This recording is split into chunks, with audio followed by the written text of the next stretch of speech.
প্ৰথমতে মোৰ চেনেলৰ দৰ্শক আপোনালোকক ধন্যবাদ জ্ঞাপন কৰিছো। ধৰি লওক আমি যেতিয়া বিম এটা বান্ধিম, বিমটো আমাৰ ক'ত ক'ত আমাৰ লেপিং দিব লাগিব বা জইন দিব লাগিব, বা ক'ত বিমৰ প্ৰেছাৰটো বেছি পৰে বা ক'ত বিমটো ভাঙি যোৱাৰ চান্স থাকে। ধৰি লওক মই বিমত ৱাইড দিছো, আপোনালোকে চাওক বিমত ৱাইড দিলে তলত হেঁচাটো পৰে।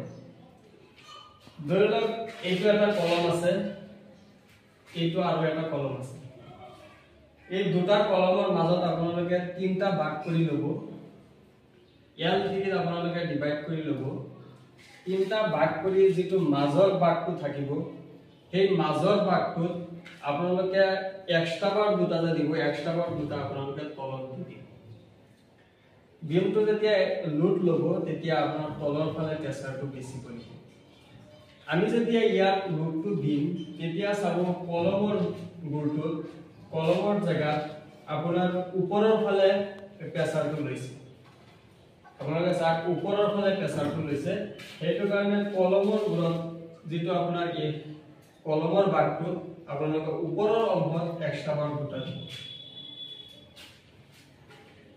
বহুত মানে তলত আপোনাৰ ডাইৰেক্ট এটা ৰড দি দিয়ে, সেইটো মই ভাবো এইটো ভুল। আপোনালোকে ডাইৰেক্ট দিব নালাগে। ধৰি লওক ইয়াৰ পৰা এক্সট্ৰা বাৰটো, ওপৰৰ এক্সট্ৰা বাৰটো ইয়াত আহিলে ইয়াৰ পৰা 1 ফুট লৈ ল'ব, ইয়াৰ ওপৰৰ এক্সট্ৰা বাৰটো ইয়াত আহিলে ইয়াৰ পৰা 1 ফুট লৈ ল'ব, লৈ পেলাই আপোনালোকে তলত মাজৰ অংশটোত, মধ্যৱৰ্তী অংশত তলত আপোনালোকে এক্সট্ৰা বাৰ দুটা দিব। আৰু যেটো জইন হ'ব, ধৰি লওক কলমত যেতিয়া ওপৰৰ অংশটো ইয়াত প্ৰেছাৰ কৰিব, আপোনালোকে জইনটো ওপৰৰ অংশত এইটো সাইডত ওপৰৰ ৰডটো ইয়াত জইন দিব নোৱাৰে, আৰু ইয়াৰ জইনটো আপোনালোকে ইয়াত দিব পাৰে, তলৰ অংশত দিব পাৰে। আকৌ আপোনালোকে এইটো যিটো মাজৰ যিটো জইনিংটো হ'ব, এইটো আপোনালোকে তলৰ এই ৰড কেইটাত ইয়াত আপোনালোকে জইনটো দিব পাৰে। ইয়াত আপোনালোকে এনে প্ৰেছাৰটো বেছি হয়, ইয়াত আপোনাৰ লেপিং বা জইন এইটো দিব নোৱাৰে, এইটো আপুনি ওপৰত দিব পাৰে।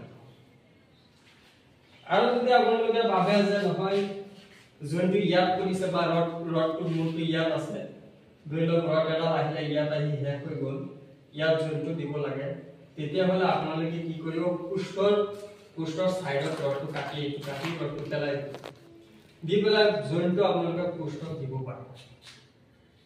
আপোনালোকে এনেকুৱা জায়গাত জইনটো নিদিব।